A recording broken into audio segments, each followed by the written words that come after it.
Bueno, en este seminario vamos a ver todo lo que es relacionado con la patología infecciosa. Vamos a ver que lo vamos a tratar en dos seminarios distintos, en dos núcleos distintos.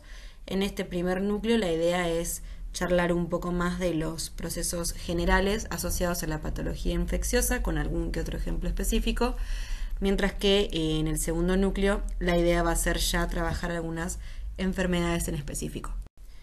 Bueno, cuando hablamos de enfermedades infecciosas estamos haciendo referencia a las enfermedades que son originadas por organismos patógenos. Si se acuerdan, en el núcleo anterior hablamos de enfermedades causadas por el propio sistema inmune. En este caso vamos a hablar de enfermedades originadas por organismos patógenos.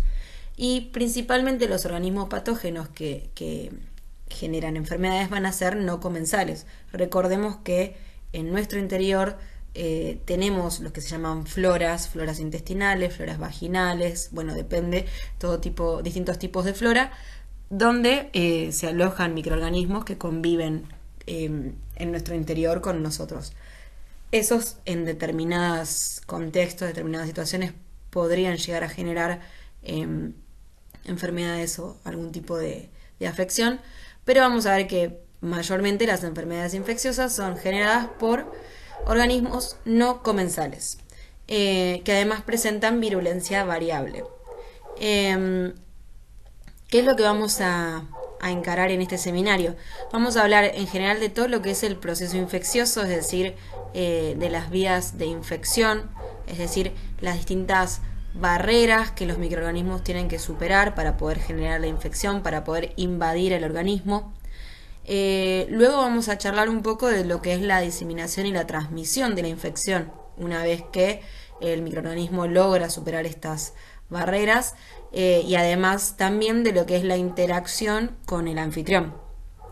Y por último también mencionar algunas enfermedades, algunos ejemplos. Sin embargo, repito, la idea va a ser trabajar con casos específicos en el siguiente seminario.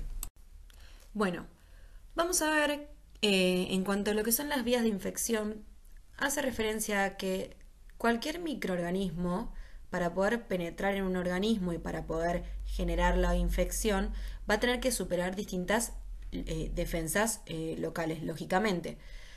La primera barrera que cualquier microorganismo exógeno, o sea, cualquier microorganismo del exterior, tiene que superar para poder ingresar en un organismo y para poder generar la infección, van a ser los epitelios. Pueden ser epitelios de la mucosa, pueden ser los epitelios de la piel, de las mucosas, digestiva, de la mucosa respiratoria. Siempre se va a encontrar con una primera barrera, que es una barrera epitelial, que después vamos a ver que esos epitelios van a tener distintas características, distintas adaptaciones, según la estructura que tapizan y según el tipo de barrera que van a estar generando. Por ejemplo, ahí tienen en el diagrama distintos tipos de epitelio que existen en general. Esto es solo a modo de ejemplo. El primero que vemos es un epitelio plano, como el que podemos encontrar, por ejemplo, este es simple plano, como el que podemos encontrar en un vaso sanguíneo, por ejemplo, a pesar de que el vaso sanguíneo no sería un ejemplo de un espacio que conecte con el exterior, ¿no?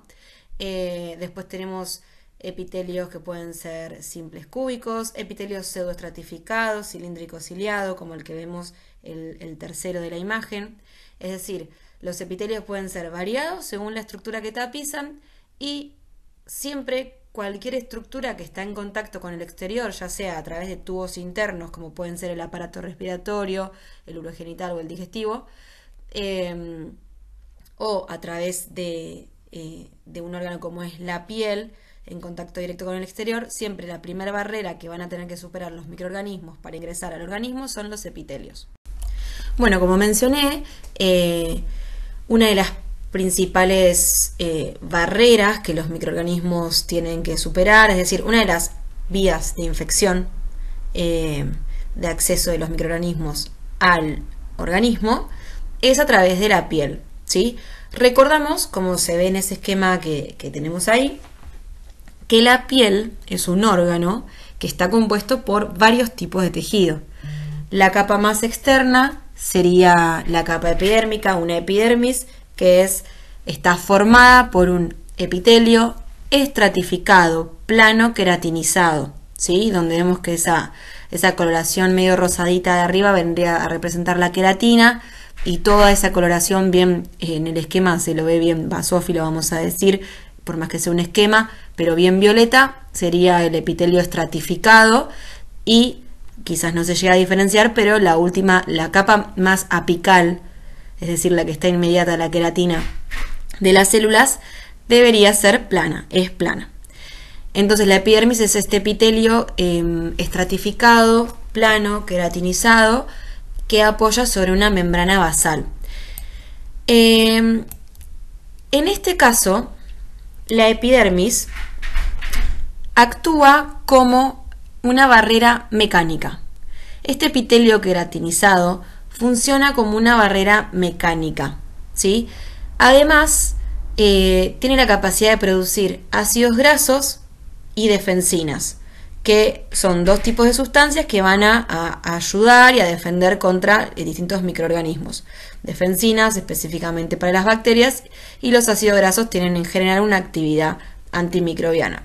Entonces, la defensa local, el principal mecanismo de defensa de la piel, es a través del epitelio funcionando como una barrera mecánica, ¿sí?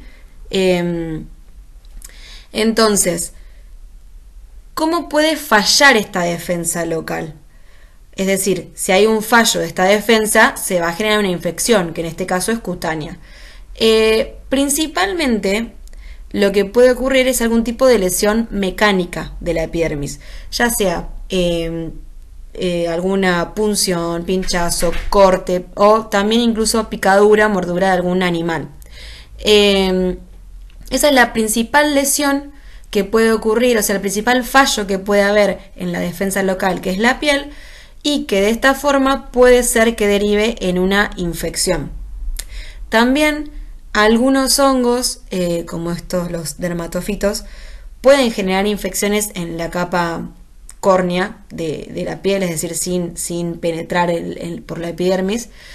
Y también hay algunas excepciones, porque ¿qué es lo que estamos interpretando de esto? Que para que se produzca la infección, básicamente se tiene que romper esta barrera mecánica que aporta el epitelio, ¿sí? De la piel. Estamos hablando de la piel que funciona como barrera mecánica. Es decir, se tiene que perder la integridad del epitelio. De esa forma va a permitir la entrada de algún microorganismo y se va a generar una infección cutánea. Ahora, hay algunas excepciones, como las larvas de esquistosoma, que tienen la capacidad de generar enzimas que disuelven las proteínas de adhesión que mantienen unidos los queratinocitos y pueden atravesar la barrera de la piel sin dañarla. ¿Se entiende? Sin dañarla propiamente dicho, sin generar una lesión. Lo que hacen es disolver las proteínas que mantienen unidas las células epiteliales. Y al disolverlas pueden penetrar. Pero esto es una excepción. La principal falla en la defensa que provee la piel es a través de lesiones mecánicas. Otra vía de infección dijimos que podía ser a través de las mucosas, atravesando los epitelios que forman las mucosas, por ejemplo el tubo digestivo. ¿Cómo funciona el epitelio en el caso de la mucosa del tubo digestivo como defensa local? En este caso no actúa como barrera mecánica, sino que lo que tiene es que el epitelio genera algunas secreciones, como son secreciones ácidas gástricas, tiene una capa de moco viscoso, también secreta defensinas, y que de esta forma aporta la defensa a la mucosa intestinal. Como podrán recordar, a modo de recordatorio también, haré esta imagen de la derecha, arriba a la derecha, donde muestra justamente las capas que componen al sistema digestivo. Si se acuerdan, todo el sistema digestivo está formado por esas 4 capas que se mencionan allí, que son mucosa, submucosa, muscular y serosa. Cada una de estas capas puede ir variando un poco en su composición según qué órgano de qué órgano se trate del sistema digestivo. Pero en general todo el tubo digestivo, todo el sistema digestivo está compuesto por estas 4 capas. Y cuando decimos mucosa nos referimos a esta capa más apical, que es la que apunta a la luz del tubo digestivo, y que está formada por un epitelio, por una membrana basal en la que apoya ese epitelio y por una lámina propia, que es un conectivo que se encuentra por debajo del epitelio, como pueden verlo ahí en la imagen. En ese conectivo podemos encontrar vasos sanguíneos, podemos encontrar distintos tipos de estructuras y células. Ahora, esa mucosa, entonces, cuando hablamos de mucosa, es la que contiene el epitelio, que dependiendo de qué zona del tubo digestivo estamos hablando, son las características de este epitelio, pero lo importante es que por lo general, en este caso, por ejemplo, menciona que el epitelio tiene la capacidad de hacer secreciones ácidas gástricas, bueno, estaríamos hablando del estómago, también la capacidad de secretar defensinas antimicrobianas, y bueno, como les dije, que tiene una capa de moco viscoso. Todo esto es lo que aporta las defensas locales que provee el epitelio de la mucosa digestiva, del tubo digestivo. Además también, otro tipo de defensas es la presencia de enzimas pancreáticas y de sales biliares, la presencia de anticuerpos de inmunoglobulina A que van a ser producidos por tejidos linfoides que hay en la mucosa misma. También el peristaltismo es un ejemplo de defensa local que se presenta en el tubo digestivo, porque el peristaltismo, bueno, ahí se ve un video que si lo tienen en modo de presentación lo van a poder observar. Se conjuga la acción de los músculos longitudinales y circulares de la mucosa, de la capa muscular del tubo digestivo, y permite ese tipo de movimiento, que es el que se muestra en el video, debido a la combinación de la acción en ambas direcciones de los músculos, que se llama peristaltismo. ¿Y qué es lo que hace? Esto es como una acción mecánica de contracción muscular que evita que sobrecrezca de manera local distintos microorganismos. ¿Se entiende? Porque es como que se está ejerciendo constantemente una contracción muscular que evita el sobrecrecimiento en esas zonas de microorganismos. Casi como si fuese, como si los empujara, hablando mal y pronto, ¿no? Esta contracción. Por otro lado también la flora intestinal normal es un tipo de defensa local, porque la flora intestinal lo que hace es generar un microentorno que impide que esa zona sea colonizada por otros organismos, ¿sí? Entonces todos estos que tenemos acá listados son los tipos de defensas locales con los que se van a encontrar los microorganismos que quieran generar infección a través del tubo digestivo, ¿sí? El epitelio, que en este caso no va a funcionar como barrera mecánica como en el caso de la piel, las enzimas pancreáticas y las sales biliares, los anticuerpos IgA, el peristaltismo, la flora intestinal, son distintos tipos de defensas locales que vamos a encontrar en el tubo digestivo. Entonces, ¿qué ocurre si se logra vencer algunos de estos tipos de defensas locales que mencionamos en la filmina anterior? Bueno, se va a generar la infección, ¿sí? Entonces, cuando se vencen las defensas locales, se genera la infección. Los principales patógenos digestivos provienen de alimentos o de bebidas que están contaminadas con materia fecal. Y, lógicamente, si las condiciones higiénicas del entorno, del lugar o de la manipulación de los alimentos no son buenas, no son las correctas, esto se puede transmitir rápidamente. Entonces, hay muchos microorganismos que tienen la capacidad de resistir estas defensas locales, como son algunos virus sin cubierta, como son algunos protozoos que forman quistes o huevos que son resistentes. Entonces, las enfermedades digestivas se van a dar a través de distintos mecanismos de infección.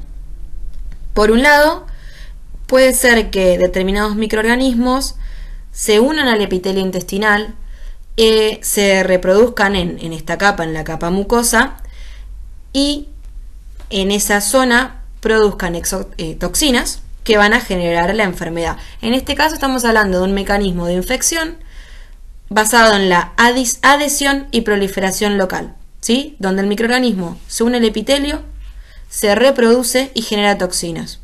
Bien. Ahora, puede ser que el microorganismo tenga la capacidad de atravesar el epitelio y infiltrar la mucosa intestinal, ¿sí? O sea, se va a adherir y va a invadir la mucosa. Este sería el segundo ejemplo de adhesión e invasión de las mucosas. Infiltra la mucosa intestinal. Recordemos de la filmina anterior que cuando yo digo mucosa no me refiero solo al epitelio, sino que al epitelio con su conectivo, con su lámina propia. Entonces hay algunos microorganismos que tienen la capacidad de atravesar ese epitelio, ingresar a la lámina propia y generar distintas ulceraciones, generar inflamación, incluso hemorragia. Y que esto puede generar una disentería, que es básicamente diarrea con sangre. Después, otro mecanismo de infección que se genera en el caso de las enfermedades digestivas es, como dice la tercer fila de la tabla, el uso fraudulento de las vías de captación de antígeno del anfitrión.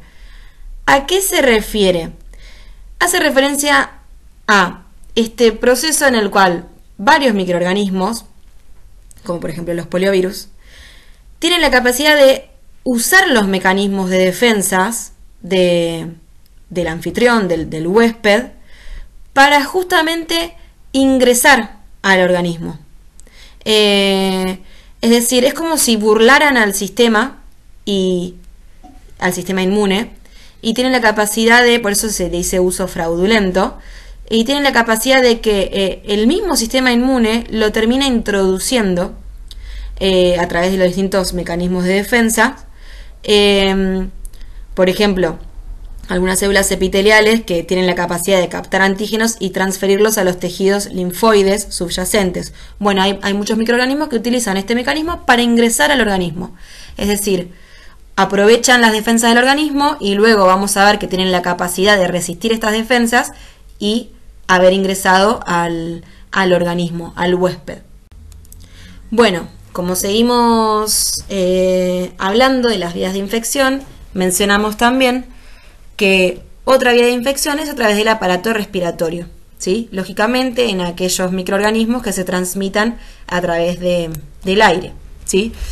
En cuanto a lo que es la barrera epitelial, vamos a ver que a lo largo del aparato respiratorio hay una gran variedad de estructuras con sus correspondientes epitelios según la función que cumplen. Esta tabla que está acá no es para que ustedes se la aprendan de memoria, sin embargo es algo que ya vieron en ARTI 3 y es algo que está a modo de, como yo siempre les digo en clase, más allá que ustedes están viendo la patología, siempre es importante que entiendan la histología normal de lo que están viendo, ¿no? Entonces por eso insisto con esto de los tipos de epitelio, los tipos de tejido, para que vayan comprendiendo las características de las estructuras que estamos analizando, ¿sí?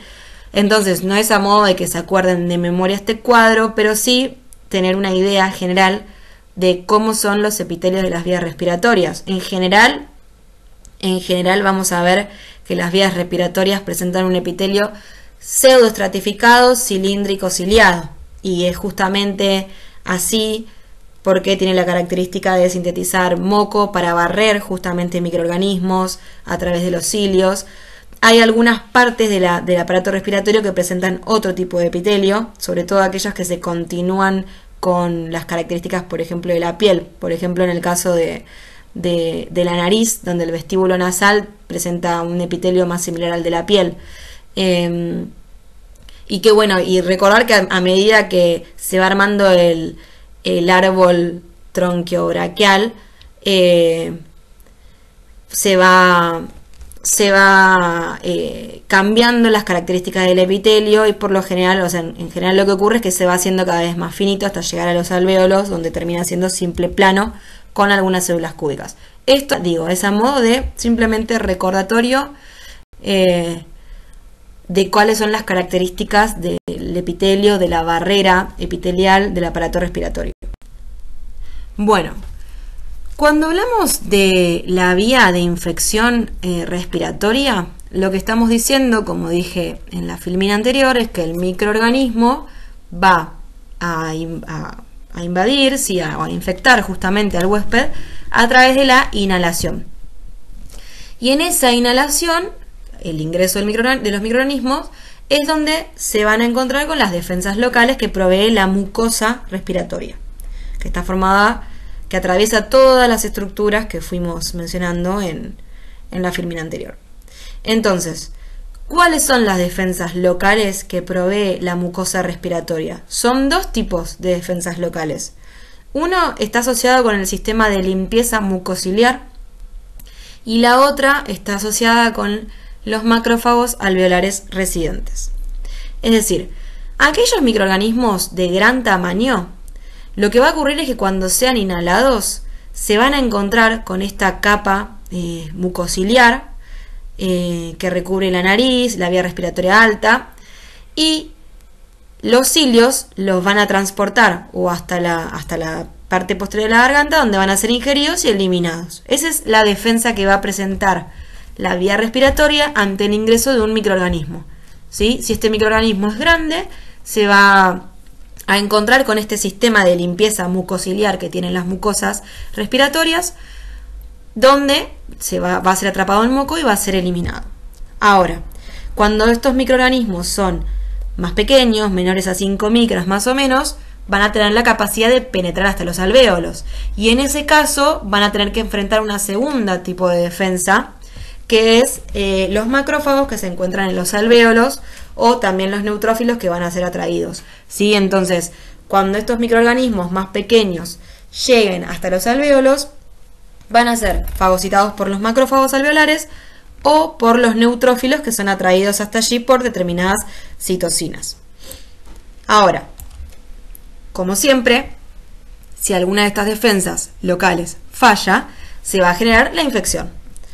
Tenemos también distintas formas de falla de estas defensas, digamos, distintas formas en consecuencia que van a poder superar las defensas y generar la infección. Una forma es, por ejemplo, a través de la fijación y la penetración en las vías bajas y en la faringe, en donde, por ejemplo, con el virus de la gripe, hay algunos virus que tienen una cubierta con determinadas proteínas que se unen al ácido ciálico en la superficie epitelial de la mucosa y son introducidos a través de endocitosis. De esa forma es como este microorganismo penetra y se replica en el interior, ¿sí? Entonces, fijación y penetración en vías bajas y faringe hace referencia a esta capacidad que tienen algunos microorganismos de interactuar con las células epiteliales, que sean endocitados, que sean ingresados a través de endocitosis, generando de esta forma la penetración a través de la barrera de la mucosa y replicándose, ¿sí? Después, también lo que puede ocurrir es que, por ejemplo, algunos microorganismos que llegan hasta los alvéolos puedan resistir en una primera instancia la destrucción tras la fagocitosis, ¿sí? Entonces esta defensa local falla. El microorganismo alcanza los alvéolos, se encuentra con los fagocitos, con las células fagocíticas y resiste la fagocitosis. Entonces sobrevive en el interior de los macrófagos, ¿sí? Esto lo vamos a volver a charlar cuando veamos, por ejemplo, tuberculosis. Después también puede ser que las defensas locales o las sistémicas ya de por sí estén alteradas, por ejemplo, en algunos casos de fumadores o de pacientes con fibrosis quísticas, que justamente las condiciones alteran la defensa local y esto favorece a la infección. Y después, lógicamente, también el caso de inmunodeficiencia sistémica, que ante una inmunodeficiencia sistémica está favorecido el proceso de infección por determinados organismos, como por ejemplo algunos hongos en pacientes con SIDA, que tienen la capacidad de generar infección debido a que las defensas locales están suprimidas, digamos. Bueno, y por último, en cuanto a las vías de infección, dijimos que otras de las vías a través de las cuales se puede generar infección es a través del tracto urogenital. ¿Cuáles son las defensas que ofrece este tracto urogenital? Vamos a ver que están relacionadas con lo que es la micción, la flora vaginal normal, en el caso lógicamente de las personas con vagina, y de la integridad de la barrera epidérmica o epitelial. La micción actúa como defensa local porque justamente el vaciado regular lo que hace es, la micción básicamente puede arrastrar a los patógenos que buscan ingresar a través de la uretra. Vamos a ver que debido a simplemente un rasgo anatómico, las mujeres padecen infecciones urinarias 10 veces más que los hombres. Y en realidad simplemente tiene que ver con la longitud de la uretra, es decir, con la distancia que hay entre la vejiga urinaria y el exterior, que es mucho más corta en las mujeres. O sea, es más corto el recorrido que tienen que hacer los microorganismos para ingresar a través de la uretra. Bien, entonces la micción actúa como una defensa local, funcionando como haciendo un efecto de arrastre. Por lo cual, lógicamente, si hay algún tipo de obstrucción de este flujo urinario, puede aumentar la susceptibilidad a las infecciones a través del tracto urinario. Cuando hablamos de la flora vaginal normal, justamente en la vagina se encuentran lactobacilos, que lo que hacen es fermentar la glucosa. Las mismas células del epitelio de la vagina generan glucosa y los lactobacilos tienen la capacidad de fermentar esa glucosa y de esa forma producen ácido láctico, lo cual aporta un pH bajo que impide que algunos patógenos se desarrollen. Hay muchos antibióticos que pueden destruir estos lactobacilos y permitir que sobrecrezcan, por ejemplo, levaduras, como es el caso muy conocido de candidiasis vaginal. Otra de las defensas locales que vamos a encontrar en el tracto urogenital es la integridad misma de la barrera epidérmica o epitelial. ¿Sí? En el cuello uterino, el cuello del útero, está recubierta por una mucosa escamosa, es decir, plana, que es resistente a la infección. Y hay veces que pequeños traumatismos pueden exponer a las células epiteliales inmaduras en fase de proliferación, brindando susceptibilidad a que sean infectadas por virus, por ejemplo, el papiloma humano. Bueno, y como resumen de las vías de infección microbiana, les agrego este cuadrito que no es para leerlo acá ahora, pero sí que está en el libro y que es literal, por ejemplo, lo que se pregunta en la guía y que, bueno, resume todo esto que venimos hablando de las distintas vías de infección a través de la que pueden ingresar los microorganismos, cuáles son las defensas con las que se van a encontrar en esas vías de infección, qué fallas pueden tener esas defensas y algunos ejemplos de patógenos que ingresan a través de esas vías de infección. También, a modo de agregado extra, hablar un poco de lo que es la transmisión vertical, en donde los microorganismos pueden ingresar al feto o al recién nacido a través de una transmisión vertical desde la madre, ¿sí? Pueden seguir distintas rutas, puede ser una transmisión placentaria fetal, en donde básicamente es la madre la que se infecta durante el embarazo y de esta forma puede pasar y afectar al feto a través de la placenta, ¿sí? Y que lógicamente el efecto que tenga esa infección, la lesión que pueda generar, va a depender de la edad del feto, o sea, del momento del desarrollo en el cual se genera la infección, ¿sí? Un ejemplo, bueno, es la infección por rubéola, que el tipo de lesión, el grado de lesión que puede generar es distinto si se genera en el primer trimestre o si se genera en el tercer trimestre. Después también puede haber transmisión durante el parto, a través del canal de parto, y también puede ser postnatal a través de la leche materna. Bueno, vamos a ver que entonces una vez que los microorganismos logran superar todas estas defensas locales que venimos viendo que se dan a lo largo de las distintas vías de infección, bueno, una vez que logran superar estas defensas van a penetrar en el organismo y una vez allí van a tener la capacidad de diseminarse en todo el organismo.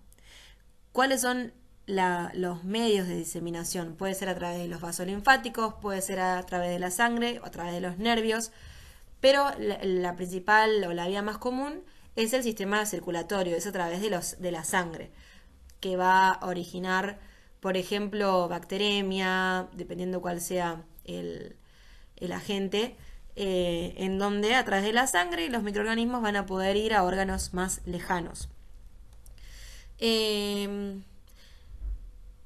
¿Cómo circulan en la sangre los agentes patógenos? Pueden hacerlo libremente o pueden hacerlo en células sanguíneas, en el interior de células sanguíneas, como son los eritrocitos o los leucocitos, específicamente, no en las plaquetas, o eritrocitos o leucocitos.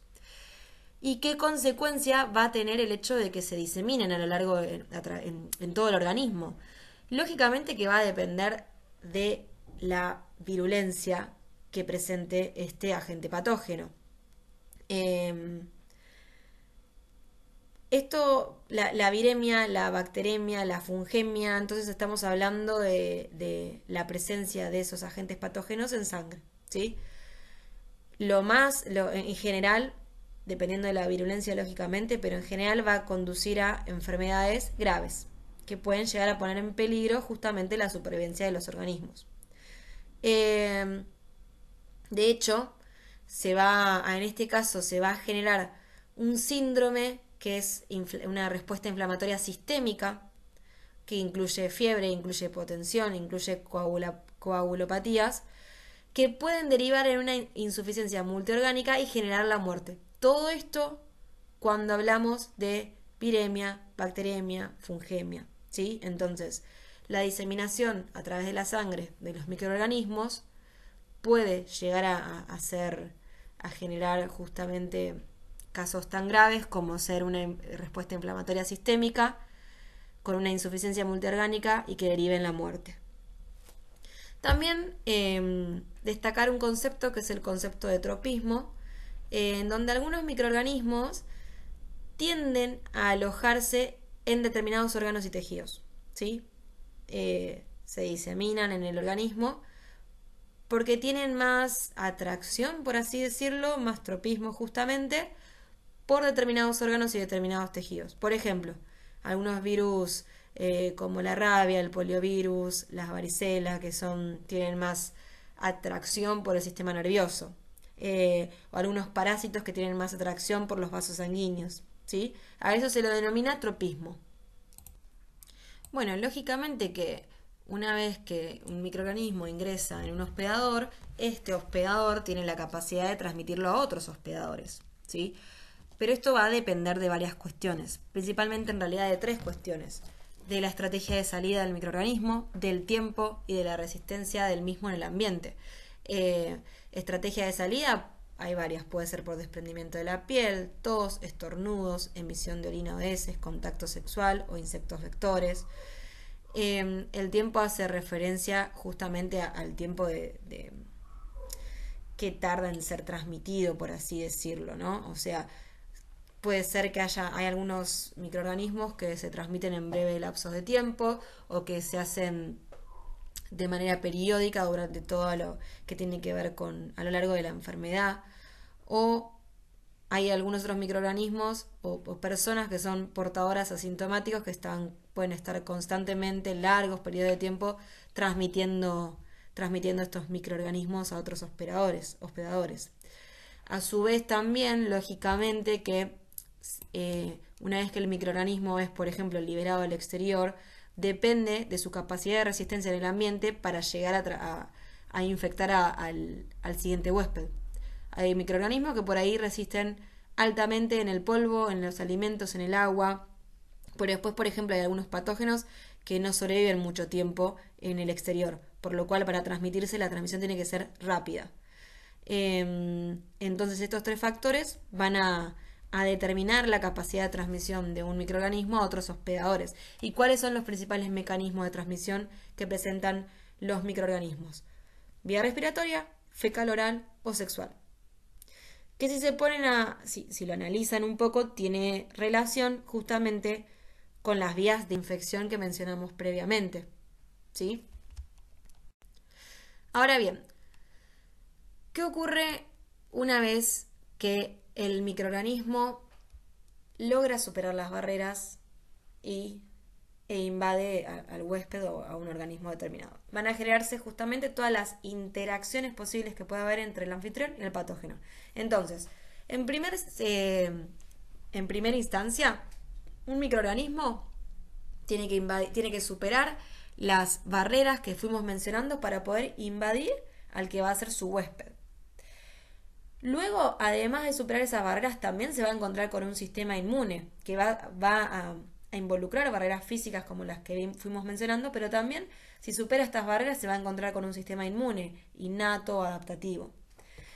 Una vez que logra, que se encuentra, con este sistema inmune, el microorganismo no va a frenar ahí, sino que va a generar distintas estrategias para evadir este sistema inmune. Y si lo logra, va a generar una lesión y una infección en el anfitrión, lo cual va a traer como un resultado final una inflamación, que lógicamente la lesión y la inflamación va a depender de la etiología del microorganismo que está generando la infección. Bueno, como mencionamos anteriormente, los microorganismos entonces van a superar estas barreras locales de las que venimos hablando, se van a encontrar con el sistema inmune y, lógicamente, para lograr su objetivo de generar una infección, van a desarrollar o presentar distintos mecanismos para evadir este sistema inmune. ¿Cuáles son estos mecanismos?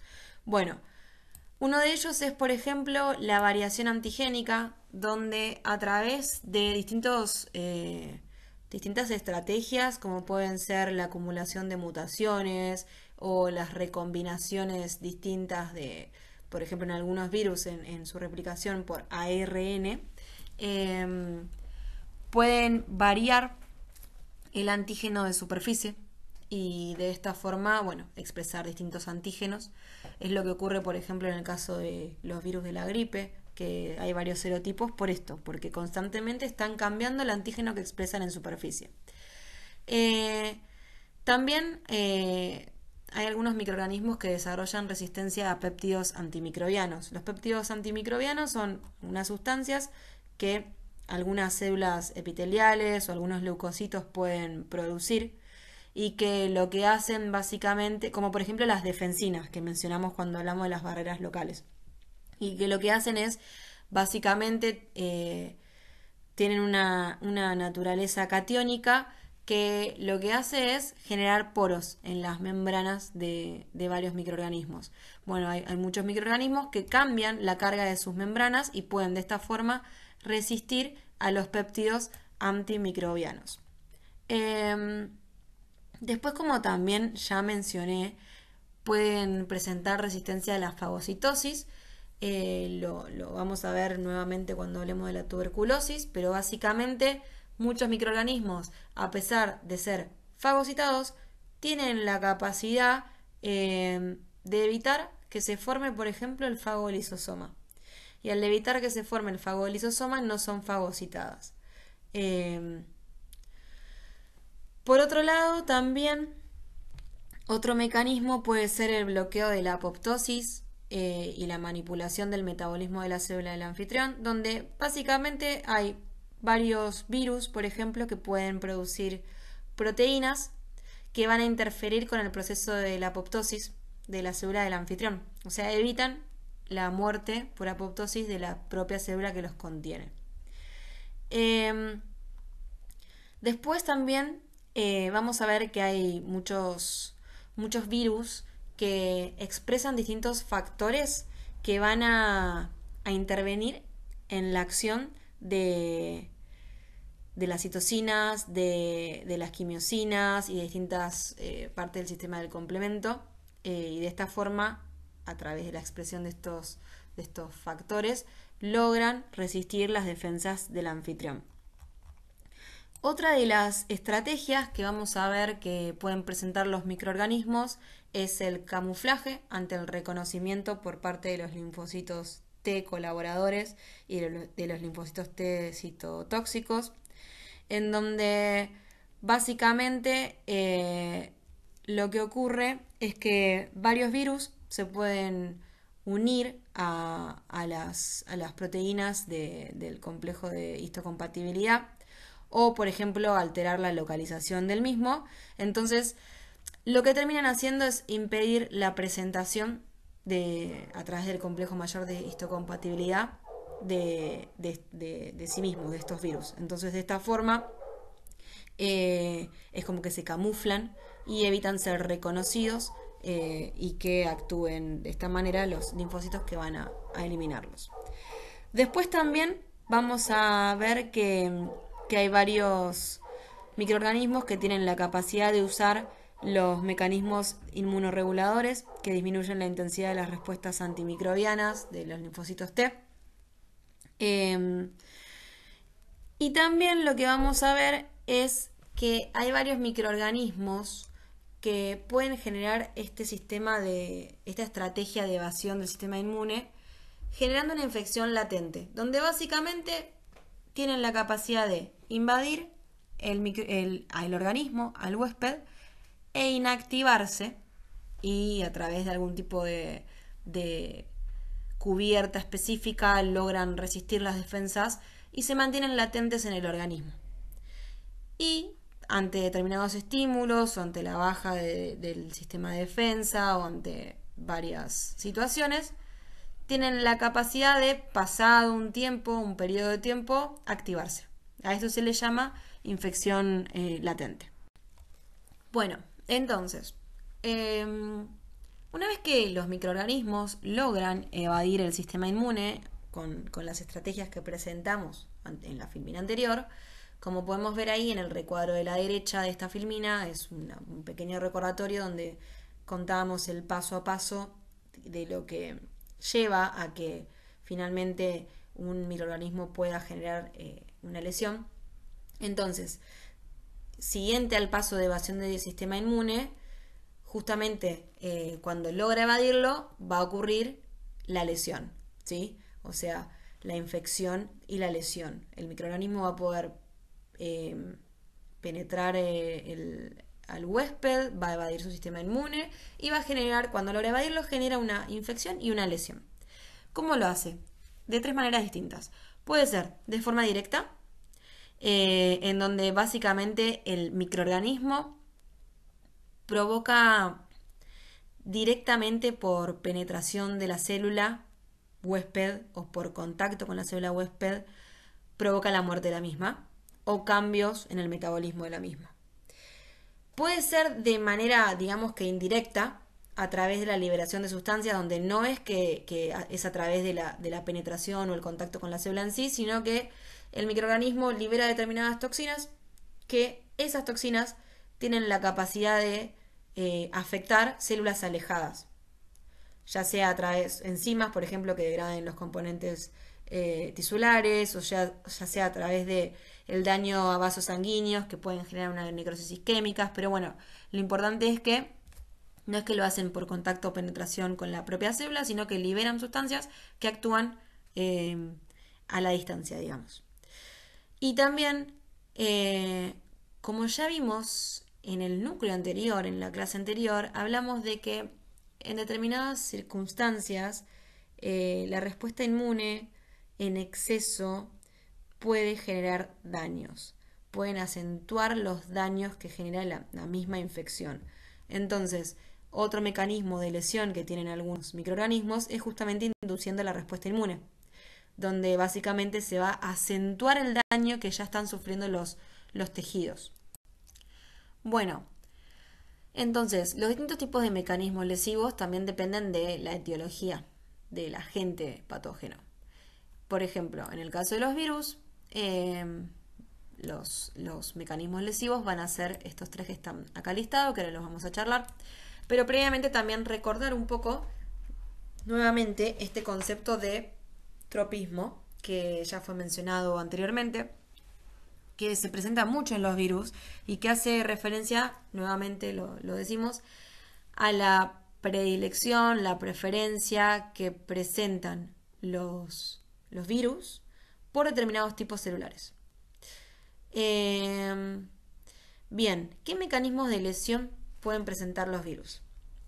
Es muy similar en realidad a lo que charlamos en la filmina anterior, pero básicamente aplicado a virus. Uno de los mecanismos lesivos es el efecto citopático directo. Es decir, el virus ejerce directamente sobre la sobre la célula un efecto, que puede ser la muerte, que va a ser la muerte, y esta puede ser o porque libera toxinas y enzimas que degradan la célula, o porque impide que esta célula genere macromoléculas que son esenciales para su supervivencia o para su desarrollo. Por ejemplo, el virus del herpes, que inhibe la síntesis del ADN y del ARN. Y además también produce proteínas que degradan el ADN. O por ejemplo, el VIH, que genera determinadas proteínas que promueven la apoptosis. Este es uno de los mecanismos que tiene el virus. Es directo, citopático directo. Directo sobre la célula, generando la muerte directa de la célula. Después, otro tipo de mecanismo puede ser justamente estimulando la respuesta inmune antivírica, en donde básicamente, como dijimos, la reacción, la sobreestimulación de la respuesta inmune puede generar lesiones tisulares. Entonces, por ejemplo, la estimulación de los linfocitos T citotóxicos, que son los que atacan a los virus, pueden terminar lesionando los tejidos. Otro mecanismo lesivo que presentan los virus es a través de la transformación de las células que van a infectar. Lo más característico es lo que observamos en los virus oncogénicos, en los que generan cáncer, ¿sí? Donde básicamente lo que hacen es que el propio virus presenta lo que se llama oncogenes, que son genes cancerígenos, básicamente, que logra expresarlos en la célula huésped. De la misma forma que por ahí también expresa proteínas que inhiben algunos supresores tumorales. Entonces, ¿qué es lo que ocurre? Estimulan el sobrecrecimiento y la supervivencia celular. Se generan cáncer, generan tumores, porque estimula el crecimiento exacerbado de las células. ¿Sí? Es un crecimiento ya patológico, ¿sí? Y lo hace, bueno, como dijimos, a través de expresión de los oncogenes, expresión de proteínas que son inhibidoras, supresoras de tumores, o a través de inserción del genoma vírico, alterando la expresión de genes originales. O sea, ¿qué es lo importante entender de esto? Que igual ya en los próximos núcleos van a ver específicamente cáncer. Pero el virus que genera, que puede transformar las células infectadas y son virus oncógenos que generan cáncer, una vez que invade la célula huésped, tiene la capacidad como de que usa la maquinaria de la célula para expresar su material genético. Entonces, usa la maquinaria de la célula para que la célula exprese los oncogenes, exprese las proteínas que él mismo codifica y que hace que se inhiba la supresión de los tumores. Toda célula normal tiene proteínas inhibidoras de tumores, o sea, que limita el crecimiento exacerbado de la célula. Bueno, los virus cortan con esas proteínas, inhiben esas proteínas, entonces se produce el crecimiento exacerbado. Y también tienen la capacidad de insertar su propio genoma en el genoma de la célula y de esta forma altera los genes que se expresan. Los genes originales de la célula huésped no se expresan y comienzan a expresarse lo del propio virus. Bueno, esta parte por ahí, si quedó medio como que les marea un poco, lo importante es que entiendan esta forma, estas explicaciones básicas, porque luego lo vamos a ver con mayor profundidad cuando veamos tumores y cáncer. Bueno, de la misma forma que los virus presentan sus mecanismos lesivos, las bacterias también van a presentar sus distintos mecanismos lesivos. La virulencia bacteriana, la capacidad de generar una lesión que tenga la bacteria va a depender de su capacidad para adherirse a las células del anfitrión, invadirlas y producir toxinas. Entonces, la adhesión de las bacterias a las células del anfitrión justamente se va a dar por la presencia de adhesinas que presentan en su superficie, que tienen distinta especificidad y que permiten, bueno, la interacción de las células, de las bacterias con las células del anfitrión y de esta forma generar la lesión a través de la adhesión. Después también las bacterias pueden llegar a penetrar a la célula por distintos mecanismos, ya sea por la respuesta a través de la propia respuesta inmune, como todo lo que ya vimos previamente, como evadían el sistema de defensa del organismo, evadiendo la respuesta inmune, ingresando a los macrófagos o, por ejemplo, formando poros en la célula huésped y allí, bueno, pueden o ser destruidas o pueden diseminarse. Esa es otra de los mecanismos lesivos que tienen las bacterias, ¿sí? Ingresando al interior de la célula a través de estas estrategias que están acá mencionadas. Y después también a través de la generación de toxinas bacterianas, que pueden ser endotoxinas o exotoxinas. Cuando hablamos de endotoxinas nos referimos a cualquier componente que tiene la célula bacteriana que hace que se estimule la respuesta inmune. Y cuando decimos exotoxinas nos referimos a las proteínas que puede sintetizar la bacteria y que van a generar lesiones y enfermedad, ¿sí? Pueden ser enzimas, pueden ser neurotoxinas, pueden ser superantígenos, ¿sí? Pero todas estas sustancias que puede generar la bacteria que contribuye a la enfermedad, ¿sí? Entonces, estos son los tres tipos de mecanismos lesivos que presentan las bacterias. A través de la adhesión a las células del anfitrión, a través de la penetración intracelular o a través de toxinas, de la generación de toxinas bacterianas.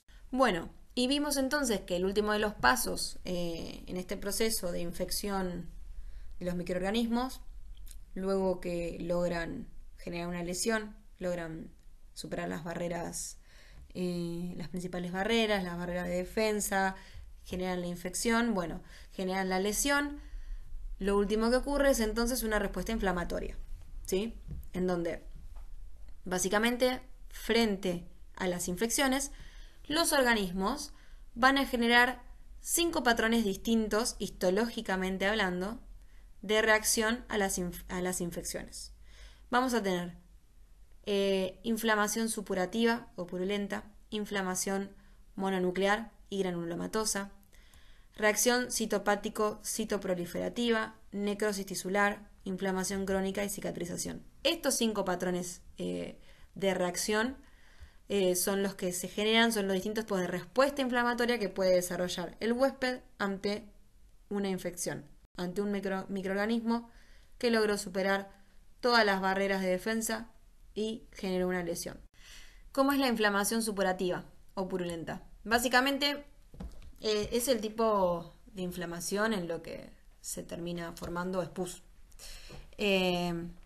Entonces, se aumenta la permeabilidad vascular, se produce una infiltración leucocítica y básicamente lo que ocurre es que las bacterias piógenas, bacterias que tienen la capacidad de formar pus, van a liberar sustancias quimiotácticas que atraen a los neutrófilos que se van a dirigir al lugar de infección, al lugar donde se encuentran estas bacterias, y van a generar una necrosis licuefactiva.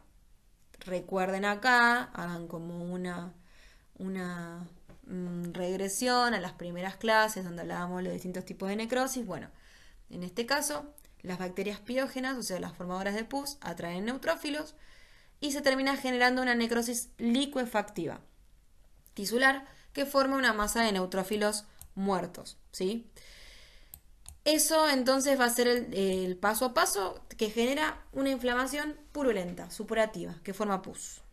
Em, Esto puede tener distintos tamaños, ¿sí? Desde microabscesos chiquitos hasta llegar a afectar, por ejemplo, lóbulos pulmonares completos en la neumonía. Eh, bueno, y les fui agregando algunas fotitos que están en el libro, ¿sí? Donde vemos justamente una abundante, en esta foto vemos una abundante infiltración de neutrófilos. Recuerden, todos los puntitos basófilos van a ser neutrófilos abundantes, que bueno, estos van a poder generar entonces una necrosis licuefactiva. Bueno, en la inflamación mononuclear y granulomatosa básicamente hace referencia a este tipo de inflamación cuando que en el caso de la inflamación mononuclear es aquella que se da por justamente la presencia de células mononucleares. Células mononucleares, ¿a qué nos referíamos? A linfocitos, a monocitos o células dendríticas. Bueno, pueden variar, por ejemplo, que sean linfocitos o plasmocitos, ¿sí? Pueden generar entonces el infiltrado de este tipo, de un tipo celular mononuclear, genera inflamación mononuclear. Por ejemplo, en la imagen se ve justamente una acumulación de células plasmáticas debido a una lesión secundaria por sífilis. En la inflamación granulomatosa es un tipo especial de inflamación mononuclear, en donde básicamente lo que ocurre es que se forma un granuloma, o sea, estas células se organizan formando un granuloma, ¿sí? Se acumulan y se agregan los macrófagos que se denominan células epitelioides, se fusionan, dan lugar a células gigantes y se organizan en una zona que se llama granuloma, ¿sí? Y esos granulomas pueden llegar a presentar una zona central de necrosis que es necrosis casiosa. La necrosis casiosa, recuerden que era otro tipo de necrosis que recibía su nombre debido a cómo se observa en la macroscopía, no en la histología, ¿sí? Que tenía esta apariencia de queso en la macroscopía, ¿sí? Bueno, los granulomas, entonces, está la inflamación granulomatosa, básicamente es un tipo de inflamación mononuclear que tiene la característica de que se agrega formando un granuloma y que en su centro puede generar necrosis casiosa y que además estos granulomas tienen la característica de presentar estas células epitelioides que son macrófagos que se pueden fusionar y generar células gigantes, ¿sí? Es bien descriptiva el tipo de inflamación granulomatosa, ¿sí? Bueno, otro tipo de reacción que se va a generar en el organismo ante la infección, por ejemplo en el caso de los virus, puede ser esta reacción citopático-citoproliferativa. Citopática hace referencia a el hecho de la capacidad de algunos virus de justamente invadir las células y generar cambios, ya sea, por ejemplo, generando cuerpos de inclusión y fusión celular que va a generar células multinucleadas más grandes. Entonces, citoproliferativa hace referencia a la capacidad de algunos virus de replicarse en el interior de las células. Entonces, a ver, el virus va a invadir la célula y en su interior se va a replicar, por eso es citoproliferativa. Y va a formar cuerpos de inclusión y además va a promover la fusión de las células que va a dar lugar a células multinucleadas, por eso es citopática, ¿sí? Entonces, este tipo de reacciones suele ser producida por virus, como dijimos, y bueno, ¿y qué es lo que va a generar? Puede generar necrosis o puede generar justamente proliferación celular con pocas células inflamatorias, ¿sí? Por esto, porque los virus se replican en el interior de las células, promueven la fusión y bueno, y puede hacer que esas células proliferen. Y esto es, por ejemplo, lo que se puede observar en el caso del HPV, en la formación de verrugas genitales, ¿sí? Y también puede terminar derivando en el desarrollo de neoplasias. La necrosis tisular es otra de las reacciones que se pueden generar ante una infección, en donde básicamente van a ser procesos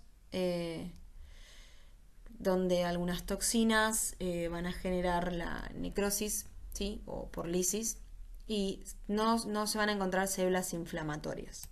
Algunos ejemplos de estos son los generados por Clostridium perfringens, que genera toxinas, y esas toxinas hacen que se genere una necrosis, ¿sí? Y después también tenemos a histolítica, que justamente provoca úlceras de colon o abscesos hepáticos, que también se caracteriza porque básicamente lo que destaca es que hay destrucción tisular, hay necrosis, pero no se observan células inflamatorias, ¿sí? Entonces, en este tipo de reacción de necrosis tisular, lo que vamos a ver es que hay necrosis dada por toxinas que liberan los mismos microorganismos o por lisis, pero no hay células inflamatorias, ¿sí? No hay infiltración inflamatoria. No hay abundantes linfocitos, neutrófilos, no. Simplemente rápidamente estas toxinas generan necrosis.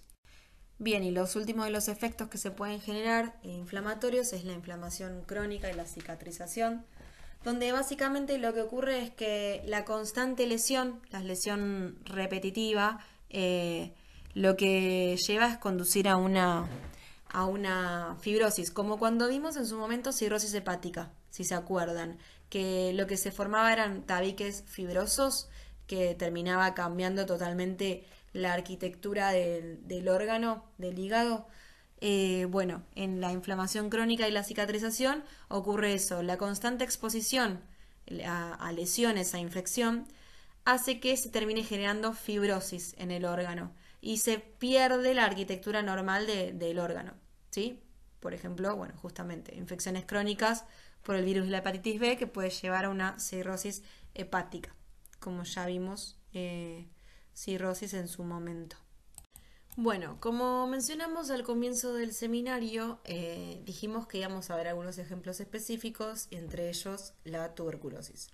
La tuberculosis es una enfermedad crónica pulmonar y sistémica que es causada por la micobacteria Mycobacterium tuberculosis, que se contagia principalmente a través de personas con la enfermedad activa que liberan en sus secreciones micobacterias.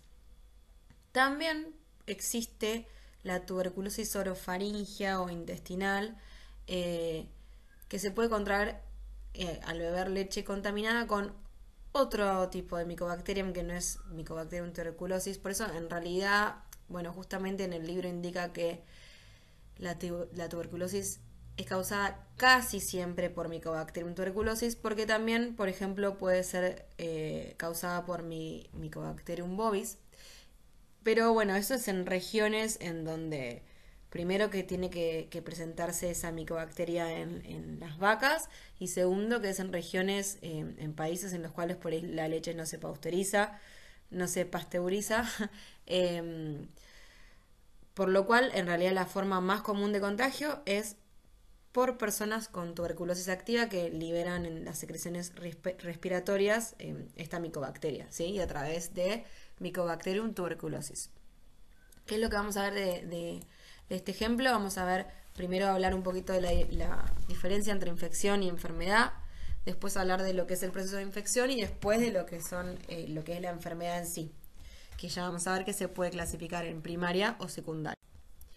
Bueno, primero hacer la diferencia entre infección y enfermedad activa, ya de por sí en términos generales, recordar que no son sinónimos, sino que la infección es justamente la invasión, la invasión, digamos, y la multiplicación de los microorganismos patógenos en el interior del organismo, a un huésped determinado.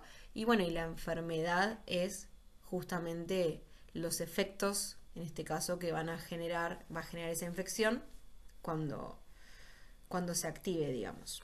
En personas sanas, la tuberculosis primaria, que ya vamos a ver bien qué es esto, de hecho suele ser asintomática. Puede llegar a provocar fiebre y derrame pleural. Generalmente, la única consecuencia que tiene la infección por la tuberculosis es un nódulo pulmonar fibrocalcificado que se concentra en el punto de infección. y que permite que queden albergados los microorganismos en estado latente por décadas. Y después, cuando las defensas inmunes se debilitan, bajan, esta infección puede reactivarse y puede dar lugar a la enfermedad en su forma transmisible y letal. Vamos a ver entonces que la infección por esta micobacteria genera la hipersensibilidad de tipo 4. Si se acuerdan que vimos en el núcleo anterior, la clase pasada, hablamos de los distintos tipos de hipersensibilidad que se generaban en el organismo. 3 eran mediadas por anticuerpo y una por linfocitos T. Bueno, esta es justamente la de tipo 4. Entonces la infección por esta micobacteria conduce al desarrollo de hipersensibilidad retardada frente a antígenos, que es la de tipo 4. ¿Sí? Y vamos a ver ahora en las siguientes filminas que el proceso de infección se lleva a cabo a través de varias fases que abarcan desde la infección hasta la respuesta final por estos linfocitos que buscan eliminar la bacteria, pero que termina estando acompañado el proceso por daño tisular. Bueno, como mencionamos en la filmina anterior, entonces, el proceso de infección de Mycobacterium tuberculosis se da en varias fases. Lo primero que ocurre, bueno, vamos a ir siguiendo el caminito este que está acá marcado, que es como un intento de resumen, pero para que ustedes lo vayan viendo a medida que yo lo voy charlando y explicando. Lo primero que ocurre entonces es la penetración en los macrófagos de la micobacteria. Si se acuerdan, cuando hablamos de las vías de infección, los mecanismos lesivos, los mecanismos de evasión, bueno, en varias veces se mencionó justamente el accionar de Mycobacterium tuberculosis, que tenía esta capacidad de ingresar a los macrófagos. Y una vez en el interior de los macrófagos, bueno, primero la fagocitosis se lleva debido a que en el fagocito hay determinados receptores de membrana que permiten que esto ocurra, como es la lectina fijadora de manosa y CR3. Y una vez en el interior de los macrófagos, esta micobacteria tiene la capacidad de replicarse porque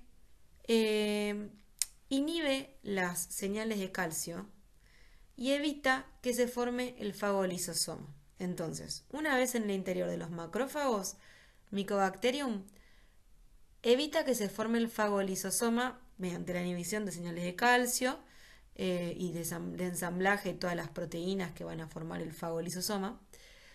Y de esa forma, al impedir su formación, evita ser degradada en los fagolisosomas y esto le da la libertad, como dice en el paso 3, para replicarse en el interior de los fagocitos, protegida de los lisosomas. Bien, entonces, de esta manera, lo que hace la micobacteria es proliferar en los macrófagos alveolares y en los espacios aéreos pulmonares. Ahora, una vez en el interior de los macrófagos, ese macrófago va a pasar a sangre, va a continuar su circulación y se va a producir la bacteriemia y la diseminación. A lo cual esto va a desarrollar la respuesta inmune. No es que, Mycobacterium penetra en los macrófagos, burla el sistema inmune y listo. Y queda ahí y el sistema inmune no reacciona nunca más. No, al producirse la bacteriemia, lógicamente actúa el sistema inmune porque detecta la circulación de este agente patógeno extraño, entonces se activa el sistema inmune y lo hace, como dijimos previamente, a través de una respuesta mediada por linfocitos Th1.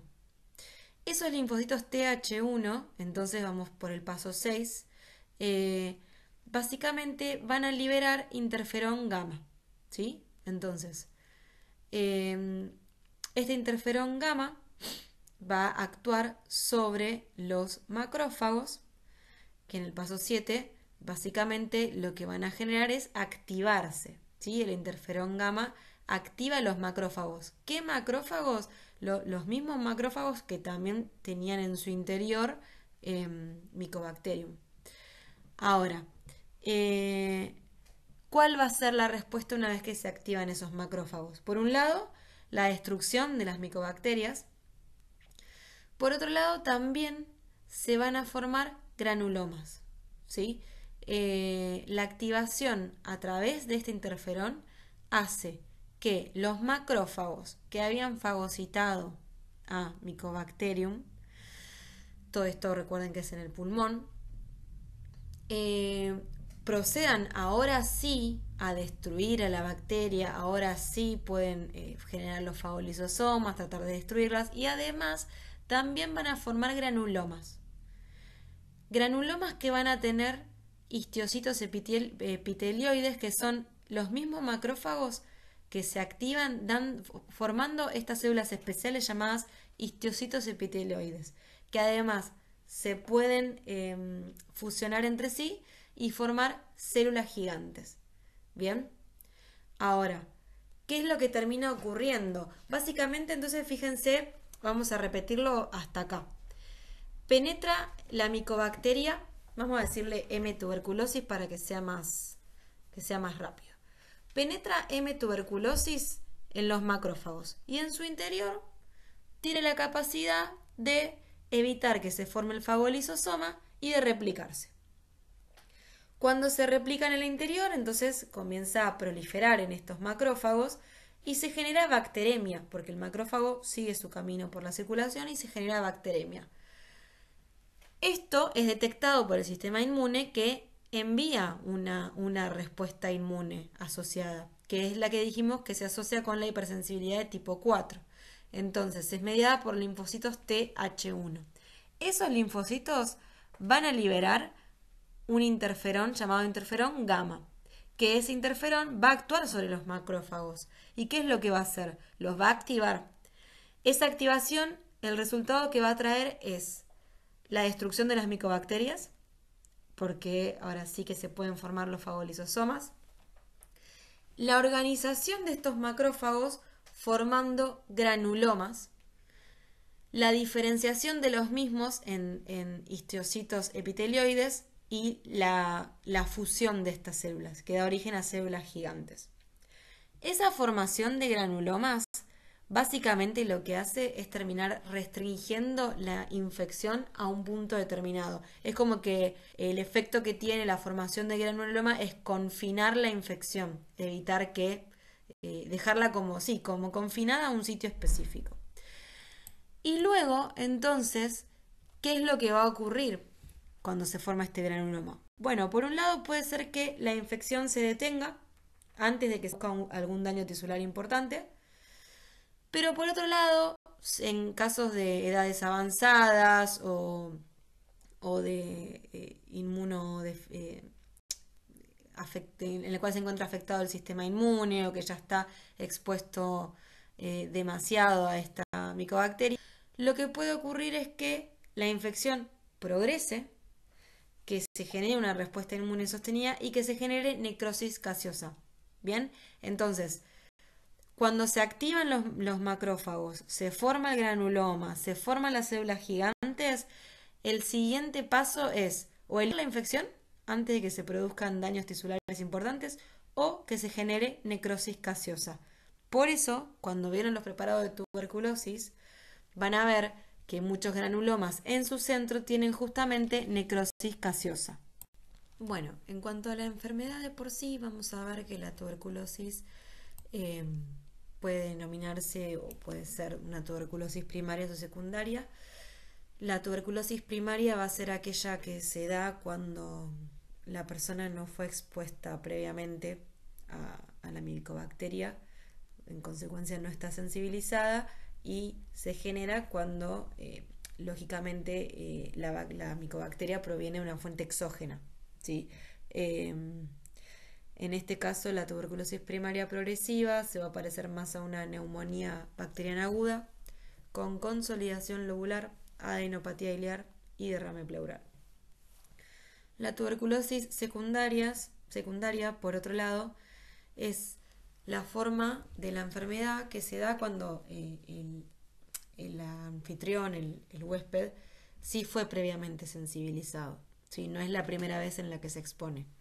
Se puede dar poco tiempo después de la primaria o, en general, muchos años después. Lo más normal es que justamente sea consecuencia de la reactivación de una infección latente, ¿sí? O sea, hubo ya una tuberculosis primaria, quedó latente la infección y muchos años después esa se reactiva. Sin embargo, también puede ser por reinfección exógena. ¿Qué alteraciones morfológicas se pueden encontrar en la tuberculosis primaria? Bueno, primero destacar que en la tuberculosis primaria los bacilos se van a implantar en los espacios aéreos distales de la parte inferior del lóbulo superior del pulmón o en la parte superior del lóbulo inferior y cerca de la pleura. Se va a generar en la zona de inflamación, en el pulmón, justamente una zona de inflamación que es grisácea, que tiene 1,5 centímetros de consolidación, que puede sufrir necrosis gaseosa. A ese foco, a esa zona inflamada, así grisácea, con necrosis gaseosa, se la llama foco de Ghon. ¿Sí? Además, también vamos a ver que los bacilos pueden migrar a ganglios linfáticos y también en estos ganglios generar una necrosis gaseosa.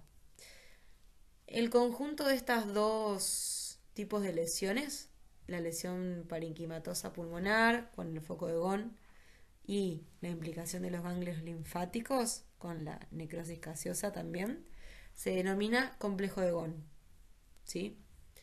En las primeras semanas de la enfermedad se puede generar diseminación linfática y hematógena, como ya vimos cuando vimos todo el paso a paso de la infección. Y cuando la infección está controlada, este complejo de Ghon que mencionamos, tanto entonces en ganglio como en parenquima pulmonar, puede experimentar una fibrosis progresiva y terminar generando una calcificación que se observa radiológicamente y que se denomina complejo de Ranke. ¿Sí? Complejo de Ranke, entonces cuando este complejo de Ghon experimenta fibrosis y se calcifica.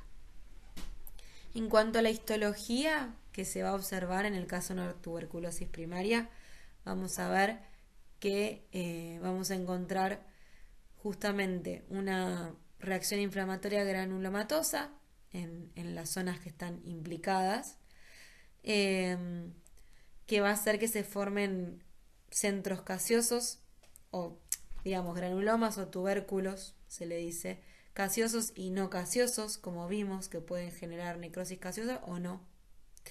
Y que son estas granulomas, estos tubérculos son de tamaño microscópico. Solamente lo podríamos ver macroscópicamente si se unen entre sí y dan una estructura, un aglomerado más grande. Estos granulomas se rodean de fibroblastos y vamos a observar entre ellos linfocitos.